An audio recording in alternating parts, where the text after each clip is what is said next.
Totoo, lahat tayo may tahimik na laban.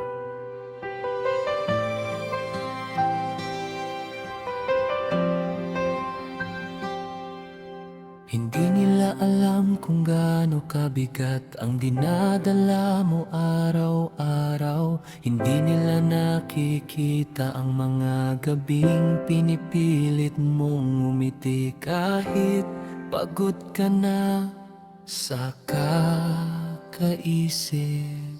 Hindi nila alam kung ilang beses kang umiyak nang walang nakakarinig. At lalong hindi nila alam kung gaano mo kinakapitan ang pananalig para lang magpatuloy. Sa mata ng iba, mukhang normal ka lang. Parang wala kang problema, parang kaya mo ang lahat. Pero sa loob mo, may digmaang walang ingay. Isang laban na ikaw lang at ang Diyos ang saksi. May mga panahong gusto mo nang sumuko, pero pinili mong bumangon. May mga araw na mabigat huminga, pero pinili mong magtiwala.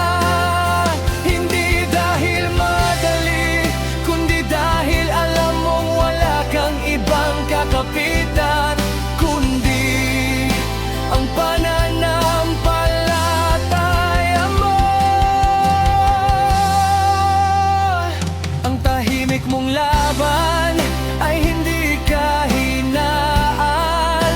Ito ang patunay ng tibay ng puso mo.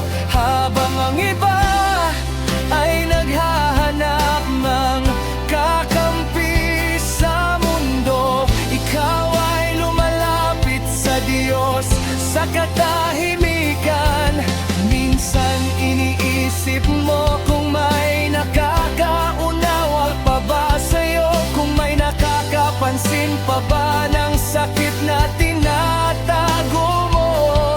Pero sa bawat luha na lihim mong pinunasan, may Diyos na nakikita ang lahat. Sa bawat hakbang na ginagawa mo, kahit pagod ka na, unti-unting hinuhubog ang lakas ng loob mo. Hindi lahat ng laban kailangang ipagsigawan. May mga digmaan na mas nagiging makapangyarihan kapag tahimik, dahil doon ka natutong umasa, hindi sa tao kundi sa Diyos. Hindi sinusukat ang tapang sa dami ng nakakaalam ng pinagdadaanan mo, kundi sa kakayahan mong magpatuloy kahit walang nakakaintindi. Kung ngayon ay pakiramdam mo nag-iisa ka, alalahanin mo ito: ang Diyos ay hindi kailanman natutulog sa laban mo.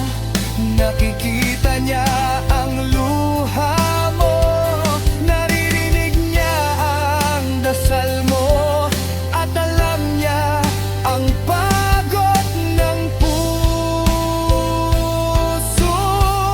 mo.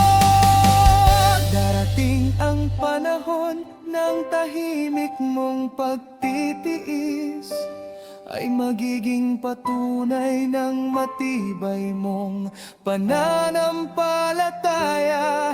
At ang sakit na kinimkim mo sa loob ay magiging kwento ng tagumpay.